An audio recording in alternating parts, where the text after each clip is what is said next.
कुछ ही समय बाकी है जब युद्ध जमीन, हवा, पानी के साथ साथ अंतरिक्ष में भी होगा।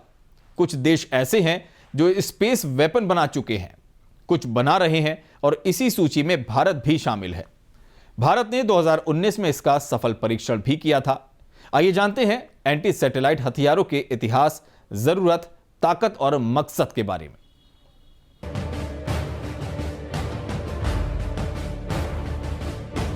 6, 5, 4, 3, 2, 1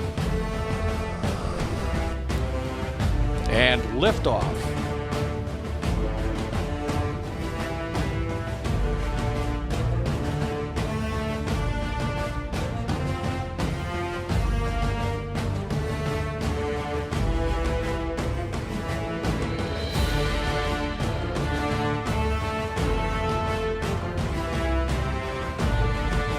तो चलिए अब जान लेते हैं क्या होते हैं एंटी सैटेलाइट हथियार।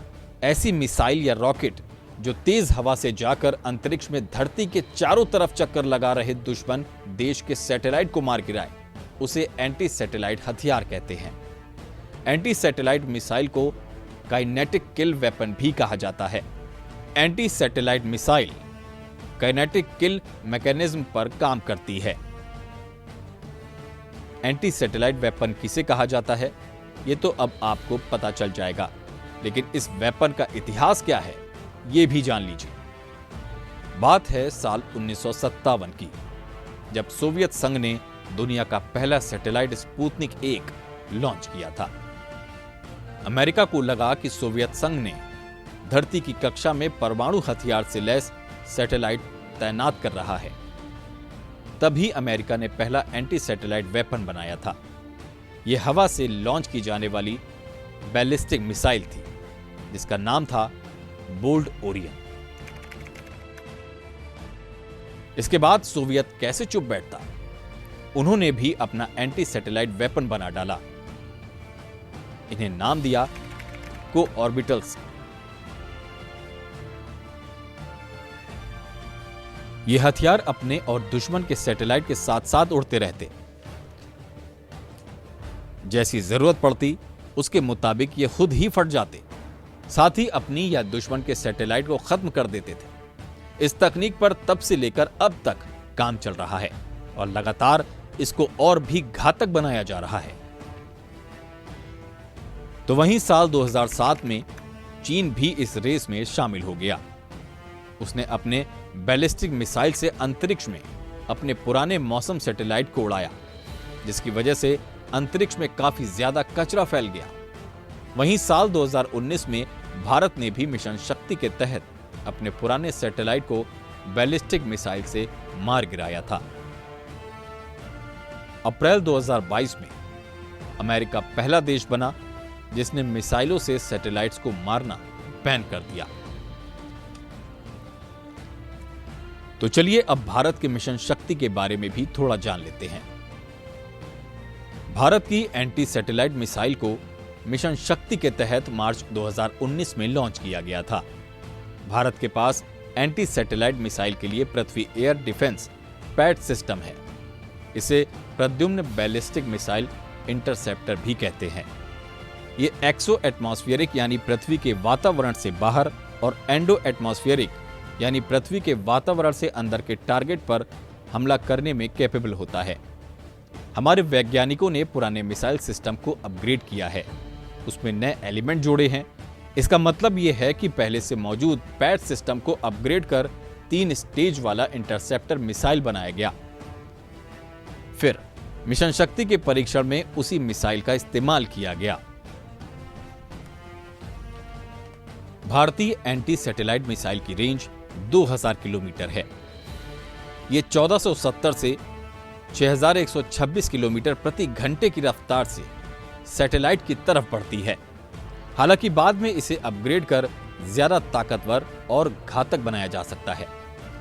डीआरडीओ ने बैलिस्टिक इंटरसेप्टर मिसाइल के जरिए 300 किलोमीटर की ऊंचाई पर मौजूद उपग्रह को मार गिराया।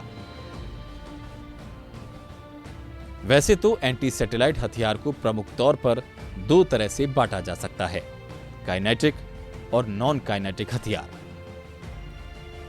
चलिए अब जान लेते हैं एंटी सैटेलाइट हथियार के दोनों टाइप कैसे काम करते हैं। पहला, काइनेटिक हथियार। ये एंटी सैटेलाइट मिसाइल काइनेटिक ऊर्जा का फायदा उठाकर उसे किसी सैटेलाइट से टकरा दिया जाए तो भी सैटेलाइट खत्म हो जाएगी। दूसरे होते हैं नॉन काइनेटिक हथियार, यानी इसमें किसी भी तरह के मिसाइल, रॉकेट या ड्रोन का उपयोग नहीं करते, बल्कि साइबर अटैक किया जाता है। सैटेलाइट्स को लेजर के जरिए बेकार कर दिया जाता है। ऐसे हमले हवा, धरती की निचली कक्षा या फिर जमीन से भी किया जा सकता है। तो चलिए अब यह भी जान लेते हैं कि इस रेस में कौन कौन से देश शामिल हैं। एंटी सैटेलाइट हथियार की रेस में 4 देशों ने अब तक अपने पुराने सैटेलाइट्स को मार गिराने के लिए अपनी मिसाइलों का यूज किया। ये देश हैं भारत, अमेरिका, रूस और चीन। लेकिन बाद में अमेरिका और रूस ने आपस में यह तय किया कि वो एंटी सैटेलाइट हथियार को खत्म करेंगे ताकि परमाणु हथियारों के जंग से राहत मिल सके। रूस ने जब अपने पुराने सैटेलाइट्स को उड़ाया, तब अमेरिका ने मिसाइलों से सैटेलाइट्स को उड़ाने पर बैन लगा दिया, क्योंकि इससे निकलने वाला कचरा इंटरनेशनल स्पेस स्टेशन के लिए खतरनाक साबित होता है। अगर स्पेस वॉर होता है तो सबसे पहले मिलिट्री सैटेलाइट्स को टारगेट किया जा सकता है। मिलिट्री सैटेलाइट्स की मदद से किसी भी देश की सेना को वॉरशिप, फाइटर प्लेन और दूसरे एडवांस वेपन्स के बारे में जानकारी और लोकेशन मिलती है। ऐसे में अगर एक देश दूसरे देश के सैटेलाइट को नष्ट करने में कामयाब हो जाता है तो फाइटर एयरक्राफ्ट और बैलिस्टिक मिसाइलें काम करना बंद कर देंगी। अगर सीक्रेट सैटेलाइट पर हमला हुआ तो मिलिट्री का पूरा कम्युनिकेशन सिस्टम तबाह हो जाएगा।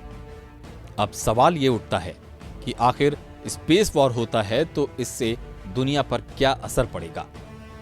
दरअसल अंतरिक्ष के लो अर्थ ऑर्बिट में वर्तमान में बड़ी संख्या में सैटेलाइट मौजूद है। अगर कोई देश अपने एंटी सैटेलाइट वेपन से इस दूसरे देश के सैटेलाइट पर हमला करता है तो कई तरह की दिक्कत हो सकती है। नेविगेशन सैटेलाइट पर अटैक तो मोबाइल की जियो लोकेशन खत्म हो जाएगी।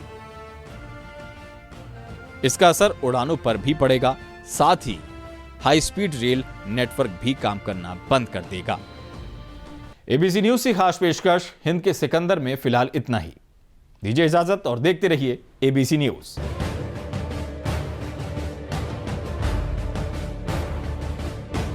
6, 5, 4, 3, 2, 1. And liftoff.